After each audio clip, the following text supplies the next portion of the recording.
मोगाच्या ऑडियन्सांनो हांव तुमकां सांगता, ह्या फुडें तुम आमगेलो शो हावसफूल केलो, गेर्राक न्हय वर्राक मेलो.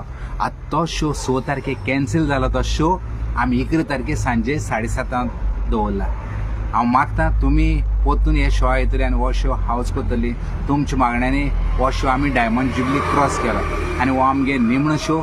तुमकां सगल्यांक आमंत्रण हे निमणे शो तुमी येतली म्हूण आस बाळगिता आनी आदी फुडें काळजांतान देव बरें करूं म्हणटा. देव बरें करूं.